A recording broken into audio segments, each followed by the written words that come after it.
ایک دفعہ کا ذکر ہے۔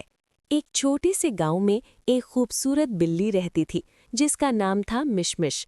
مشمش بہت شرارتی اور بہادر تھی۔ وہ سارا دن چھتوں پر پھرتی، پرندوں کا پیچھا کرتی اور محلے کی تمام بلیوں کی سردار بنی ہوئی تھی۔ ایک دن محلے میں کچھ نئے مہمان آئے، 3 طاقتور بلے۔ وہ جنگل سے آئے تھے اور رات کو چمگادڑوں کی طرح اڑتے پھرتے تھے۔ ان کا سردار تھا کالو، جو سب سے بڑا اور ڈراؤنا تھا۔ بلوں نے سوچا کہ یہ محلہ اب ان کا ہوگا اور انہوں نے مشمش کے پسندیدہ درخت پر قبضہ کر لیا، جہاں وہ ہر شام بیٹھ کر غروب آفتاب دیکھا کرتی تھی۔ مشمش کو یہ بات بالکل پسند نہ آئی۔ وہ غصے میں آئی اور درخت کے نیچے کھڑی ہو کر چیخی، اے کالو، یہ میرا درخت ہے، فوراً نیچے اترو ورنہ… کالو نے اوپر سے ہنس کر کہا، ہا ہا ہا، چھوٹی بلی، ہم بلے ہیں، ہم اڑ سکتے ہیں، تم کیا کر لو گی؟ مشمش کے کان غصے سے سرخ ہو گئے۔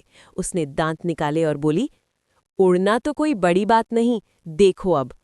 اور پھر جنگ شروع ہو گئی۔ مشمش تیزی سے درخت پر چڑھنے لگی، بلے اڑ کر اس پر حملہ کرتے، مشمش اپنی تیز پنجوں سے انہیں جھٹک دیتی۔ کالو نے مشمش کی دم پکڑنے کی کوشش کی تو مشمش نے ایک زوردار تھپڑ مارا جس سے کالو الٹا لٹک گیا۔ دوسرے بلے نے پیچھے سے حملہ کیا لیکن مشمش نے چھلانگ لگا کر اسے دبوچ لیا اور زمین پر گرا دیا۔ پورا محلہ جمع ہو گیا، کتے بھونک رہے تھے، بچے ہنس رہے تھے۔ مشمش لڑتی جا رہی تھی، کبھی چھلانگ، کبھی پنجے، کبھی دانت۔ آخر کار کالو ہار مان گیا۔ وہ ہانفتا ہوا بولا، بس بس مشمش، تم واقعی بہت بہادر ہو، ہم ہار گئے، یہ درخت تمہارا ہی رہے گا۔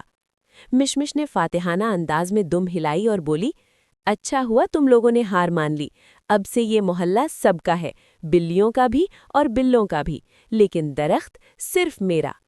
بلے شرمندہ ہو کر جنگل واپس چلے گئے اور مشمش وہ شام کو اپنے درخت پر بیٹھ کر غروب آفتاب دیکھتی رہی اور محلے کی تمام بلیاں اسے بہادر مشمش کہہ کر پکارنے لگیں۔